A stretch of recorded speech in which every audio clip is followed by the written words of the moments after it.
ಇವತ್ತು ನಾನ್ ನಿಮ್ ಜೊತೆ ಹಂಚ್ಕೋಬೇಕಂತಿರುವಂತ ವಿಷಯ, ಒಂದ್ ಪೇಪರ್ ಓದ್ತಿದ್ದೆ ಮೊನ್ನೆ ಆಯ್ತಾ, ಒಂದ್ 4-5 ಡೇಸ್ ಬ್ಯಾಕ್. ಅಲ್ಲಿ ಒಂದು ಬೋಲ್ಡ್ ಆಗಿರೋ ಒಂದ್ ಲೈನ್ ನೋಡ್ದೆ. ಅದನ್ನ ನಾನ್ ನಿಮ್ಗೆ ಹೇಳಲೇಬೇಕಲ್ವ, ಯಾಕಂದ್ರೆ ನನ್ನ ಸಬ್ಸ್ಕ್ರೈಬರು ಏನಂದ್ರೆ ಏನಾದ್ರು ವಿಷಯನ ಹೊಸದಾಗಿ ತಿಳ್ಕೊಳ್ಳಿ, ತಮ್ಗೆ ಏನಾದ್ರು ಗೊತ್ತಿಲ್ಲದೆ ಇದ್ರ ಅನ್ನೋದು ಸಡನ್ಲಿ ನಂಗೆ ನೆನಪಾಗುತ್ತೆ. ಏನೋ ಒಂದ್ ವಿಷಯ ಇದ್ರು ಇದು ನಮ್ಮವ್ರಿಗೆ ಹೇಳೋಣ ಇದು ಅಂತ ಹೇಳಿ. ಅಂಥದ್ದೇ ಒಂದು ವಿಷಯ ಇದು. ನಿಮ್ಗೆ ಗೊತ್ತಿರಬಹುದು, ಕೆಲವ್ರಿಗೆ ಗೊತ್ತಿದ್ರು ಇದನ್ನ ಒಪ್ಕೊಳಕ್ ರೆಡಿ ಇರೋದಿಲ್ಲ. ಕೆಲವರು ಹೇಳ್ತಾರಲ್ಲ, ಒಂಥರ ನಾವ್ಯಾಕೆ ಇದನ್ನೆಲ್ಲ ಕೇಳಿಸ್ಕೋಬೇಕು ಅನ್ನೋದೊಂದಿರತ್ತೆ. ದಯವಿಟ್ಟು ಈ ವಿಡಿಯೋ ಯಾರಿಗ್ ಗೊತ್ತಾ, ಏನಾದ್ರೂ ಹೇಳ್ತಾ ಇದ್ರೆ ಹೌದಲ್ಲ, ನಾನು ಏನಾದ್ರು ಒಂದ್ ಸ್ವಲ್ಪ ಸರಿ ಮಾಡ್ಕೋಬಹುದೇನೋ ಈ ವಿಷಯದಲ್ಲಿ ಅಂತ ಅನ್ಸಿದ್ರೆ, ಅಂತ ಉದಾರ ಮನ್ಸಿದವ್ರು ಮಾತ್ರ ಈ ನನ್ನ ವಿಡಿಯೋವನ್ನ ನೋಡ್ಬೋದು. ಬಿಡಿ, ಇದೆಲ್ಲ ಮಾಮೂಲಿ ಗೊತ್ತಿರೋದೆ, ಯಾವ್ದೋ ಒಂದ್ ಪೇಪರ್ ಅಲ್ಲಿ ಇರೋ ಆರ್ಟಿಕಲ್ ತಗೊಂಡ್ ಓದ್ ಹೇಳ್ತಾರೆ, ಇದ್ರಲ್ಲಿ ಏನಿದೆ ವಿಶೇಷ ಅಂತಂದ್ರೆ ದಯವಿಟ್ಟು ವಿಡಿಯೋವನ್ನ ಸ್ಕಿಪ್ ಮಾಡ್ಬೋದು. ಟಾಪಿಕ್ ಬರ್ತೀನಿ. ಓಕೆ, ಇದೆ ನೋಡಿ, ನಾನ್ ನಿಮ್ಗೋಸ್ಕರ ಕಟ್ ಮಾಡ್ಕೊಂಡು ಇಟ್ಕೊಂಡು ಇವತ್ ವಿಡಿಯೋ ಮಾಡ್ತಾ ಇರುವಂತ ವಿಷಯ ಕಾಣಿಸ್ತಿದೆಯಲ್ವಾ? ಕೌಟುಂಬಿಕ ಕಲಹದಿಂದ ಮಕ್ಕಳಿಗೆ ಮಾನಸಿಕ ಆರೋಗ್ಯ ಸಮಸ್ಯೆ. ಟೋಟಲ್ ಆಗಿ ಹೇಳ್ತೀನಿ ಅದ್ರಲ್ಲಿ ಏನ್ ಕೊಟ್ಟಿದ್ದಾರೆ ಅಂತ. ಒಂದಿಷ್ಟು ಟೀಮು ತಜ್ಞರು ಬೆಂಗಳೂರು ಅಂತಲ್ಲ, ಅವರೆಲ್ಲ ಕಡೆ ಮಾಡ್ತಾ ಇದ್ದಾರೆ. ಸದ್ಯಕ್ಕೀಗ ಬೆಂಗಳೂರಲ್ಲಿ ಹೋಗಿದ್ದಾರೆ, ಹಲವಾರು ಕಾಲೇಜು ಸ್ಕೂಲ್ಗೆ ಹೋಗಿದ್ದಾರೆ. ಏನ್ ಮಾಡಿದ್ದಾರೆ, ಮಕ್ಕಳನ್ನ ಟೆಸ್ಟ್ ಮಾಡಿದ್ದಾರೆ. ಯಾರು? ಸೈಕ್ಯಾಟ್ರಿಸ್ಟು, ಡಾಕ್ಟರ್ಸ್ಗಳು, ಒಂದಿಷ್ಟು ಶಿಕ್ಷಣ ತಜ್ಞರು ಎಲ್ಲರೂ ಸೇರ್ಬಿಟ್ಟು ಯಾಕೆ ಹೋಗಿದ್ದಾರೆ ಅಂತ ಕೇಳ್ತಿದ್ರ? ನಮ್ಮ ಮಕ್ಕಳ ಮಾನಸಿಕ ಸ್ಥಿತಿಯನ್ನ ಅರಿಲಿಕ್ಕೆ. ಇವಾಗ ನಾವೇ ನೋಡ್ತಿದೀವಿ ಪೇಪರ್ ಅಲ್ಲಿ, ಟಿವಿಯಲ್ಲಿ ಸಿಕ್ಕಾಪಟ್ಟೆ ಮಕ್ಳು ಹಾಗ್ ಮಾಡ್ಕೊಂಡ್ರು, ಹೀಗ್ ಮಾಡ್ಕೊಂಡ್ರು, ಒಂದು ಸಣ್ಣ ಸಣ್ಣ ವಿಚಾರಕ್ಕೆಲ್ಲ ತುಂಬಾ ಡ್ಯಾಮೇಜ್ ಮಾಡ್ಕೊಂತಿದ್ದಾರೆ ತಮ್ಮ ಹೆಲ್ತ್ ಬಗ್ಗೆ. ಓಕೆ, ಅದಕ್ಕೋಸ್ಕರ ಅವರು ಹೋಗಿ ಇದ್ ಮಾಡಿದ್ದಾರೆ, ಏನು ಒಂದು ಟೀಮ್ ಕಟ್ಕೊಂಡು ಹೋಗಿದ್ದಾರೆ. ಅವರಿಗಲ್ಲಿ ಶಾಕಿಂಗ್, ಆ ವರದಿ ಬಂದ್ಮೇಲೆ ಅವ್ರಿಗೆ ಶಾಕ್ ಆಗಿದೆ ವಿಷಯ. ಏನ್ ಗೊತ್ತಾ, ನಾವು ನಮ್ಮ ಮಕ್ಕಳು ಮಾರ್ಕ್ಸ್ ಕಮ್ಮಿ ತಗೊಳ್ತಾ ಇದ್ರೆ, ಅಥವಾ ಅವರು ಏನಾದ್ರು ಡಲ್ ಆಗಿದ್ರೆ, ಅದಾಗಿದ್ರೆ ನಾವೆಲ್ಲಾನು ಎಲ್ಲಿ ಬೆರಡ್ ಮಾಡಿ ತೋರಿಸ್ತೀವಿ ಗೊತ್ತಾ? ಶಿಕ್ಷಣದ ಬಗ್ಗೆ. ಅದ್ ಸರಿ ಇಲ್ಲ ಗೊತ್ತಾ, ಸ್ಕೂಲು ಟೀಚರ್ ಯಾಕೋ ಬೈತಾರಂತ, ಅದಕ್ಕೆ ನಮ್ಮ ಮಕ್ಳು ಡಲ್ ಆಗಿದಾರಂತಾನೋ, ಅಯ್ಯೋ ಸ್ಕೂಲ್ ವಾತಾವರಣ ಸರಿ ಇಲ್ಲ ಅಂತಾನೋ, ಯಾವ್ದಾದ್ರು, ಎಲ್ರೂ ಅಲ್ಲ, ಏನಾದ್ರು ಬ್ಲೇಮ್ ಮಾಡ್ತಾ ಇರ್ತೀವಿ. ಆದ್ರೆ ಇವ್ರು ಕೊಟ್ಟಿರೋ ವರದಿ ಪ್ರಕಾರ ಕೇವಲ ಶೈಕ್ಷಣಿಕ ಕಾರಣಗಳು, ಅಥವಾ ನಮ್ಮ ಮಕ್ಳಿಗೆ ಓದೋದು ಕಷ್ಟ ಆಗ್ತಿದೆ, ಅದು ICSE ಸಿಲೆಬಸ್, ಇದು CBSE, ಅದರಿಂದ ಟಫ್ ಆಗಿ ಅವ್ರಿಗೆ ಶೈಕ್ಷಣಿಕವಾಗಿ ಹಿಂದುಳಿತಿದ್ದಾರೆ ಅಂತ ಅಲ್ಲ ಅಂತೆ. ಇವ್ರು ಹೇಳೋ ಪ್ರಕಾರ ಇದು ಮನೆಯಲ್ಲಿನ ಕಲಹ ಇದೆಯಲ್ಲ, ನಾವ್ ಆಡ್ತೀವಲ್ಲ ಜಗಳಗಳು, ಅದು ಕೂಡ ನಮ್ಮ ಮಕ್ಕಳ ಮನಸ್ಸಿನ ಮೇಲೆ ಎಂಥ ಪರಿಣಾಮ ಬಿದ್ದಿದೆ ಅಂತಂದ್ರೆ, ಅವರಲ್ಲಿ ಆತಂಕ, ಭಯ, ಕೋಪ, ಒಂಥರ ಅಗ್ರೆಸಿವ್ನೆಸ್ ಎಲ್ಲವೂ ಸ್ಟಾರ್ಟ್ ಆಗ್ತಿದೆ ಅಂತೆ. ಸೊ ಹೆಂಗ್ ಗೊತ್ತಾಗುತ್ತೆ? ಅವರೊಂದಿಷ್ಟು ಮಾಡ್ತಾರೆ, ಫಿಸಿಕಲಿ ಮೆಂಟಲಿ ಟೆಸ್ಟ್ ಗಳನ್ನ ಮಾಡ್ತಾರೆ. ಅದರಲ್ಲಿ ಮಕ್ಕಳ ಬಗ್ಗೆ ಅವ್ರಿಗೆ ಗೊತ್ತಾಗುತ್ತೆ. ಆಮೇಲೆ ಅವ್ರದ್ದು ವರದಿಯನ್ನ ಕೊಡ್ತಾರೆ. ಸೊ ಇದಿಷ್ಟು ಆ ಪೇಪರ್ ಅಲ್ಲಿ ಬಂದಿರುವಂತದ್ದು. ಈಗ ನಾನು ಮನೆಯಲ್ಲಿ ಯಾವ ವಿಷಯಕ್ಕಲ್ಲ ನಾವು ಜಗಳ ಆಡ್ತೀವಿ ಅಥವಾ ಕಲಹ ಶುರುವಾಗುತ್ತೆ, ಈ ಕೊಡುವಂತ ಒಂದಿಷ್ಟು ಲೀಸ್ಟ್ ಅಲ್ಲಿ ನೀವು ಯಾರಾದ್ರೂ ಇದ್ರೆ, ಇರ್ಬಾರ್ದು ಅಂತ ಬಯಸ್ತೀನಿ, ಇದ್ರೆ ಕಮೆಂಟ್ ಮಾಡಿ ಆಯ್ತಾ? ಅಥವಾ ಇಲ್ಲ ಮೇಡಮ್, ನೀವ್ ಹೇಳುವಂತ ಲೀಸ್ಟ್ ಅಲ್ಲಿ ನಾವು ಖಂಡಿತ ಇಲ್ಲ ಅಂತಿದ್ರೆ ವೆರಿ ಗುಡ್, ಹೇಗಿದ್ದೀರಾ ಅನ್ನೋದು ನಮ್ಗೆ ಹಾಕಿ, ನಮ್ಮ ಮಿಕ್ಕದ ಪೇರೆಂಟ್ಸ್ ಗಳು ತಿದ್ಕೊಳ್ಳಿ, ಅಥವಾ ನಾನು ಕಲ್ತ್ಕೊಂತೀನಿ ಆಯ್ತಾ ಅದ್ರಿಂದ.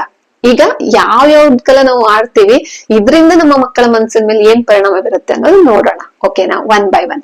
ಫಸ್ಟ್ ಹಣಕಾಸಿನ ಸಮಸ್ಯೆ. ಗೊತ್ತಿದೆ ಎಲ್ರಿಗೂನು, ಈ ವಿಷಯಕ್ಕೆ ಹೆಚ್ಚಿನ ಮನೆಯಲ್ಲಿ 90% ಯುದ್ಧಗಳು, ವಾರ್ಗಳಾಗೋದೇ ಇದೇ ವಿಷಯಕ್ಕೆ, ಹಣಕಾಸಿನ ಸಮಸ್ಯೆ. ಒಂದ್ ಲೋನ್ ಮಾಡಿರ್ತೀವಿ, ಕಾರ್ಗೋ, ಬೈಕ್ಗೋ, ಅಥವಾ ಇನ್ನೇನಕ್ಕೋ, ಮನೆ ಕಟ್ಟೋದಕ್ಕೋ, ಮದುವೆ ಮಾಡೋದಕ್ಕೋ, ಮಕ್ಳು ಓದಿಸೋದಕ್ಕೋ ಯಾವ್ದೋ ಮಾಡಿರ್ತೀವಿ. ಆ ಟೈಮಲ್ಲಿ ಮಾಡುವಾಗ ಚೆನ್ನಾಗಿರುತ್ತೆ, ಮಾಡ್ಕೊಂಡ್ಮೇಲೆ ಅದೇನೋ ತೀರ್ಸಕ್ ಆಗಲ್ಲ ಅಂದಾಗ ಅನಾವಶ್ಯಕವಾಗಿ ಮನೆಯಲ್ಲಿ ನಾವು ಆ ವಿಷಯವಾಗಿ ಜಗಳವನ್ನ ಆಡ್ತಾರಂತೆ. Okay, first one. Second one, ಮಕ್ಕಳ ವಿಚಾರ. ಹೌದು, ನಾನೇ ನೋಡ್ಕೋಬೇಕಾ, ನಿಮ್ ನೋಡ್ಕೊಳಕ್ ಆಗೋದಿಲ್ವಾ, ಹಾಗೆ ಹೀಗೆ ಅಂತ ಮಕ್ಕಳ ವಿಚಾರಕ್ಕೆ ಬರುತ್ತಂತೆ. ಮನೆಯ ಜವಾಬ್ದಾರಿ ತಗೊಳ್ಳೋ ವಿಷಯದಲ್ಲಿ ಕೆಲವು ಮನೆಯಲ್ಲಿ ಹೆಂಡತಿಯರೇ ಪೂರ್ತಿ ಜವಾಬ್ದಾರಿ ತಗೊಳ್ಳೋದು, ಕೆಲವು ಮನೆಯಲ್ಲಿ ಗಂಡ್ಮಕ್ಳೇ ಜವಾಬ್ದಾರಿ ತಗೊಳ್ಳೋದು, ಇನ್ ಕೆಲವು ಮನೇಲಿ ಈಕ್ವಲ್ ಆಗಿ ತಗೊಂತಿರ್ತಾರೆ. ಆದ್ರೂ ಅವಾಗ ಅಹಂ ಅನ್ನೋದು ಒಂದ್ ಎದ್ದು ಬಂದಾಗ ನಾನೇ ತಗೋಬೇಕಾ ಜವಾಬ್ದಾರಿ ಅಂತ ಈ ವಿಷಯಕ್ಕೆ ಬರುತ್ತಂತೆ ಜಗಳಗಳು. ಸೊ ಅದು ಕೂಡ ನಮ್ಮ ಮಕ್ಕಳು ಹಿಂಗೆ ನೋಡ್ತಾ ಇರ್ತಾರೆ, ತಲೆಯಲ್ಲಿ ಹಾಕೊಂತಾ ಇರ್ತಾರೆ. ನೆಕ್ಸ್ಟ್, ಕೆಲಸ ಮತ್ತು ಸಮಯದ ಒತ್ತಡದಿಂದಾಗಿ ಇಬ್ರು ಕೆಲಸ ಮಾಡ್ತಿರ್ತೀವಿ, ಗಂಡ ಹೆಂಡತಿ. ಸೊ ಆವಾಗ ಟೈಮ್ ಇರ್ತಾ ಇರಲ್ಲ. ಸೊ ಮನೆಯಲ್ಲಿ ಆ ವಿಷಯಕ್ಕೂ ಕೂಡ ಜಗಳ ಆಗ್ತಿರತ್ತಂತೆ. ನೆಕ್ಸ್ಟ್ ಅತ್ತೆ ಮಾವ ಸಂಬಂಧಿಕರ ಸಲುವಾಗಿ. ಹೌದು, ಕೆಲವು ಮನೇಲಿ ಗಂಡ ಹೆಂಡತಿ ತುಂಬಾ ಚೆನ್ನಾಗಿರ್ತಾರೆ, ಆದ್ರೆ ಪ್ರಾಬ್ಲಮ್ ಅವ್ರ ಅಪ್ಪ ಅಮ್ಮನ ಇವ್ರ ಅಪ್ಪ ಅಮ್ಮನ ವಿಷಯಕ್ಕೂ ಶುರುವಾಗದ ಜಗಳ ಅದಿನ್ನೆಲ್ಲೋ ಹೋಗಿ ಕೊನೆಗಾಣತ್ತೆ. ಇದು ಕೂಡ ನಮ್ಮ ಮಕ್ಕಳ ಮಾನಸಿಕ ಸಮಸ್ಯೆಗೆ ಮಾನಸಿಕ ಸಮಸ್ಯೆ ಬರ್ಲಿಕ್ಕೆ ಕಾರಣ ಆಗ್ತಿದೆ. ಅಂದ್ರೆ ಇವೆಲ್ಲ ಜಗಳದ ಏನ್ ಹೇಳ್ತಾರಲ್ಲ, ಬೇರೆ ವಿಧಗಳು. ಓಕೆ, ಮಾತನ್ನ ತಪ್ಪಾಗಿ ಅರ್ಥ ಮಾಡ್ಕೊಳ್ಳೋದು ಈ ವಿಷಯಕ್ಕೆ ಬರುತ್ತೆ.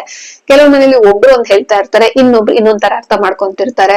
ಸೊ ಶುರುವಾಗುತ್ತೆ, ನಿಮ್ಗೆ ನಾನ್ ಹೇಳೋದು ಏನು ಅರ್ಥ ಆಗ್ತಿರಲ್ವಾ, ಹಾಗೆ ಹೀಗೆ ಅಂತ ಫೈಟಿಂಗ್ ಸ್ಟಾರ್ಟ್ ಆಗುತ್ತೆ. ಇದು ಒಂಥರ. ನೆಕ್ಸ್ಟ್ ಮೊಬೈಲ್ ಸೋಷಿಯಲ್ ಮೀಡಿಯಾ ಬಳಕೆ. ನಾನ್ ನೋಡಿದೀನಿ ಕೆಲವ್ರ ಮನೇಲಿ ಹೆಣ್ಮಕ್ಳು ಜಾಸ್ತಿ ರೀಲ್ಸ್ ನೋಡ್ತಿರೋದೋ ಇಲ್ಲ ಸೀರಿಯಲ್ ನೋಡ್ತಿರೋದೋ ಮಾಡ್ತಿರ್ತಾರೆ. ಅವಾಗ ಗಂಡಂದ್ರು ಬರ್ತಾರೆ, ಕೆಲವ್ ಸರಿಯಾಗಿ ಅಡ್ಗೆ ಇರಲ್ಲ, ಮಕ್ಳ ಬಗ್ಗೆ ಕೇರ್ ಮಾಡ್ತಿರಲ್ಲ. ಅವಾಗ ವಾರ್ ಶುರು ಆಗುತ್ತೆ. ನೋಡು, ನಾನ್ ಬೆಳಿಗ್ಗೆ ಹೋಗಿ ಸಂಜೆ ತನಕ ದುಡ್ದು ಬರ್ತೀನಿ, ನೀನ್ ಮನೇಲಿ ನೋಡಿ ಎಷ್ಟು ಅವ್ಯವಸ್ಥೆವಾಗಿಟ್ಟಿದೀಯಾ, ಇಷ್ಟೇನ ನೀನು ಅನ್ನೋದು ಆರಂಭ ಆಗುತ್ತೆ. ಇನ್ ಕೆಲವ್ ಮನೇಲಿ ಉಲ್ಟಾ ಇರುತ್ತೆ, ಹೆಣ್ಮಕ್ಳು ತುಂಬಾ ಚೆನ್ನಾಗಿ ಕೆಲಸ ಮಾಡ್ಕೊಂಡು ಒಳಗು ಹೊರಗು ಎಲ್ಲ ನೋಡ್ತಾ ಇರ್ತಾರೆ. ಆದ್ರೆ ಮನೆ ಬಂದಾಗ ಗಂಡ ಕೆಲಸ ಮುಗಿಸ್ಕೊಂಡ್ ಬಂದು ಮೊಬೈಲ್ ನೋಡ್ಕೊಂಡ್ ಕೂತಿರ್ತಾರೆ, ಯಾವ್ದಕ್ಕೂ ಹೆಲ್ಪ್ ಮಾಡ್ತಿರಲ್ಲ, ಅಡ್ಗೆಗೂ ಮಾಡಲ್ಲ, ಮಕ್ಳ ವಿಷಯಕ್ಕೂ ಮಾಡಲ್ಲ. ಸೊ ಈ ತರ ಇದ್ದಾಗ ವಾರ್ ಶುರು ಆಗತ್ತಂತೆ. ನೆಕ್ಸ್ಟ್ ಆಸ್ತಿ ಕುಟುಂಬದ ವಿಚಾರವಾಗಿ. ಹೌದು, ಬಡತನ ಇರೋರಿಗೆ ಬಡತನ ಸಮಸ್ಯೆ, ದುಡ್ಡಿರೋರ್ಗೆ ಇನ್ನ ಹೆಚ್ಚು ಬೇಕು ಅನ್ನೋ ಸಮಸ್ಯೆ. ಸೊ ಗಂಡನ ಮನೆ ಕಡೆಯಿಂದನೋ ಹೆಂಡತಿ ಮನೆ ಕಡೆಯಿಂದನೋ ಆಸ್ತಿ ತಮಗ್ ಸರಿಯಾಗಿ ಬಂದಿಲ್ಲ ಅನ್ನೋ ವಿಷಯಕ್ಕೆ ಜಗಳ ಆಡ್ತಿರ್ತಾರೆ. ಅದೊಂದು. ನಂಬಿಕೆ ಮತ್ತು ವೈಯಕ್ತಿಕ ಭಿನ್ನಾಭಿಪ್ರಾಯ. ಅಂದ್ರೆ ವೈಯಕ್ತಿಕ ಕಾರಣಗಳಿರುತ್ತೆ, ಮತ್ತೆ ಈ ನಂಬಿಕೆ, ಕೆಲವ್ರ ಮೇಲೆ ತುಂಬಾ ನಂಬಿಕೆ ಇಟ್ಕೊಂಡಿರ್ತಾರೆ, ಆ ನಂಬಿಕೆನ ಉಳಿಸ್ಕೊಂತಿರಲ್ಲ ಮನೆಯಲ್ಲಿ. ಸೊ ಅವಾಗ ಕೂಡ ಜಗಳಗಳು ಶುರು ಆಗುತ್ತೆ. ಒತ್ತಡ ಮತ್ತು ದಣಿವು. ಹೌದು, ಇಬ್ರು ಕೆಲ್ಸಕ್ಕೆ ಹೋಗಿ ಬರ್ತೀವಿ. ಸೊ ಅವಾಗ ಏನಾಗುತ್ತೆ, ಪ್ರೆಷರ್ ಇರುತ್ತೆ, ದಣಿವಾಗ್ತಿರುತ್ತೆ, ಮನೇಲಿ ಕೆಲಸ ತುಂಬಾ ಬಿದ್ದಿರುತ್ತೆ. ಸೊ ಅವಾಗ ಶುರು ಆಗತ್ತೆ ಜಗಳಗಳು. ಆರೋಗ್ಯ ಸಮಸ್ಯೆ, ಗಂಡಂಗೋ ಹೆಂಡತಿಗೋ ಅಥವಾ ಕಂಟಿನ್ಯೂಸ್ ಆಗಿ ವರ್ಷಾನ್ಗಟ್ಲೆಯಿಂದ ಆರೋಗ್ಯ ಸಮಸ್ಯೆನ ಎದುರಿಸ್ತಾ ಇದ್ದಾಗ ಆಬ್ವಿಯಸ್ಲಿ ಏನಾಗುತ್ತೆ, ಒಂದೊಂದ್ಸರಿ ಮಧ್ಯ ಪೇಶನ್ಸ್ ಕಳ್ಕೊಂತಾರೆ ಗಂಡನ ಹೆಂಡತಿನ, ಅವಾಗ ಕೂಡ ಜಗಳ ಆಗತ್ತೆ. ಇದೆಲ್ಲವೂ ಜಗಳಗಳು ಮನೆಯಲ್ಲಿ ಯಾವ ರೀತಿ ಯಾವ ಕಾರಣಕ್ಕೆ ಬರುತ್ತೆ ಅನ್ನೋದಾಯ್ತಾ. ಹಾಗಾದ್ರೆ ಇದ್ಯಾವ್ದು ಬರ್ದೇ ಇರೋ ಫ್ಯಾಮಿಲಿ ಇದೆಯಾ? ಮೋಸ್ಟ್ಲಿ ಹುಡ್ಕೊಂಡು ಹೋದ್ರೆ ಸಿಗೋದು ತುಂಬಾ ಅಪರೂಪ ಅನ್ಸುತ್ತೆ. ಆದ್ರೆ ಕೆಲವು ಪೇರೆಂಟ್ಸು ಇದೆಲ್ಲ ಇದ್ರೂ ಕೂಡ ಮಕ್ಕಳು ಮುಂಜಾಗ್ಲ ಆಡ್ತಿರಲ್ಲ, ಮಕ್ಳಿಗೆ ಏನು ತೋರ್ಸ್ಕೊಂತಿರಲ್ಲ. ಬಟ್ ಅದೊಂಥರ ಜಾಣತನ ಇರಬಹುದು, ಬಟ್ ಆದ್ರೂನು ಮನೆಯ ವಾತಾವರಣವನ್ನ ಮಕ್ಳು ಅರ್ಥ ಮಾಡ್ಕೊಳ್ಳುವಷ್ಟು ಜಾಣರಿದ್ದಾರೆ, ಇವಾಗಿನ ಮಕ್ಳು ಸ್ಮಾರ್ಟ್ ಇದ್ದಾರೆ. ಬಟ್ ಮುಂದೆ ಆಡದೆ ಇರಬಹುದು, ಆದ್ರೆ ಬಿಸಿ ಬಿಸಿ ಹವಾ ಇರುತ್ತಲ್ಲ, ಅದು ಮಕ್ಳ ಗಮನಕ್ಕೆ ಬರುತ್ತೆ. ಓಕೆ, ಅದೊಂದ್ ಮಟ್ಟಕ್ಕೆ ಪಲಾಯನ ಆಗುತ್ತೆ, ಬಟ್ ಪರ್ಮನೆಂಟ್ ಸೊಲ್ಯೂಷನ್ ಅಲ್ಲ. ಆದ್ರೂ ಬೆಟರ್, ಎದುರುಗಡೆ ಆಡೋದ್ಕಿಂತ ಅದು ಒಂದ್ ಲೆಕ್ಕಕ್ಕೆ ಬೆಟರ್ ಅನ್ಬಹುದು. ಓಕೆ, ನೀವು ಕೇಳ್ಬೋದು, ಜಗಳ ಆಡದೆ ಯಾರು ಫ್ಯಾಮಿಲಿ ನಡ್ಸಲ್ಲ ಮೇಡಮ್, ಇದೆಲ್ಲ ಸುಮ್ನೆ ಅಂತಿದ್ರೆ ನಾನು ಒಂದೇ ಹೇಳೋದು, ಯಾವಾಗ ನಮ್ಗೆ ಅರಿವು, ಜ್ಞಾನ, ಪ್ರಜ್ಞೆ, ಅಹಂ ಇವೆಲ್ಲ ಹೋದಾಗ ಜಗಳಗಳು ಆಟೋಮೆಟಿಕ್ ಕಮ್ಮಿ ಆಗುತ್ತೆ. ಸೊ ನಾವೇನ್ ಮಾಡ್ಬೇಕು, ನಾನು ಅನ್ನೋ ಅಹಂಕಾರವನ್ನ ಸೈಡ್ಗಿಟ್ಟಾಗ ಮುಕ್ಕಾಲಂಶ ಸಮಸ್ಯೆಗಳು ತನ್ನಂತಾನೆ ಹೋಗುತ್ತೆ. ಸೊ ಒಬ್ರ ಮಾತನ್ನ ಒಬ್ರು ಅರ್ಥ ಮಾಡ್ಕೊಂಡಾಗ ಇನ್ನೊಂದ್ಸರಿ ಕ್ಲಿಯರ್ ಆಗತ್ತೆ. ಕೂತ್ ಮಾತಾಡೋದ್ರಿಂದ ಇನ್ನೊಂದ್ ಅರ್ಧಷ್ಟು ಸಮಸ್ಯೆ ಸರಿ ಹೋಗುತ್ತೆ. ಸಮಯ ಕೊಟ್ಟಾಗ, ಒಂದಿಷ್ಟು ಅದಕ್ಕಾಗಿ ಒಂದು ಟೈಮ್ ಕೊಟ್ಟಾಗ, ಗಡಿಬಿಡಿ ಮಾಡದೆ ತನ್ಪಾಡಿ ತಾನು ಟೈಮ್ ಕೊಟ್ಟು ಬಿಟ್ಬಿಟ್ಟಾಗ ಅದು ಸಮಸ್ಯೆ ಹೋಗುತ್ತೆ.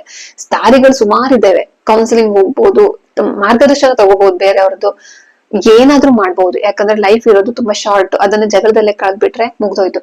ಸೊ ನಾವ್ ಮಕ್ಳಿಗೆ ಏನ್ ಕೊಡ್ತೀವಿ ಹೇಳಿ, ಕೊನೆಯಲ್ಲಿ ಈ ಜಗಳಗಳ ಮೂಟೆನ ಅವ್ರಿಗೆ ಟ್ರಾನ್ಸ್ಫರ್ ಮಾಡ್ಬಿಟ್ರೆ ಅವರು ಅದನ್ನ ಕಂಟಿನ್ಯೂ ಮಾಡ್ಕೊಂತಾರೆ. ಲೈಫ್ ಅಂದ್ರೆ ಬರೀ ಇಷ್ಟೇ ಅನ್ಕೊಂತಾರೆ. ಸೊ ಬೇಡ. ಸೊ ನಾವು ಮಕ್ಳು ಚೆನ್ನಾಗಿ ಗ್ರೋತ್ ಆಗ್ಬೇಕು, ಎಜುಕೇಶನ್ ಅಲ್ಲಿ ಮಾನಸಿಕವಾಗಿ ದೈಹಿಕವಾಗಿ ಅವ್ರು ಚೆನ್ನಾಗಿರ್ಬೇಕು ಅಂದ್ರೆ ನಾವು ಮನೆಯಲ್ಲಿ ಅವರ ಜೊತೆ ಹೇಗಿರ್ತೀವಿ ಅನ್ನೋದು ಕೂಡ ಇಂಪಾರ್ಟೆಂಟ್ ಆಗುತ್ತೆ. ಸೊ ಹಾಗಾಗಿ ಇವತ್ತೇ ಈ ತರ ಯಾವ್ದಾದ್ರು ಈಗ ಕೊಟ್ನಲ್ಲ ಲಿಸ್ಟ್, ಅದರಲ್ಲಿ ನೀವಿದ್ರೆ ದಯವಿಟ್ಟು ಚೇಂಜ್ ಮಾಡ್ಕೊಳ್ಳಿ. ಮಕ್ಳಿಗೆ ಗೊತ್ತಾಗೋದಿಲ್ಲ ಅನ್ನೋದು ನಮ್ಮ ಮೂರ್ಖತನ. ನಿಜವಾಗ್ಲೂ ಮಕ್ಳು ಗಮನಿಸ್ತಾರೆ, ಅದನ್ನ ಮನ್ಸಿಗೂ ತಗೊಂತಾರೆ.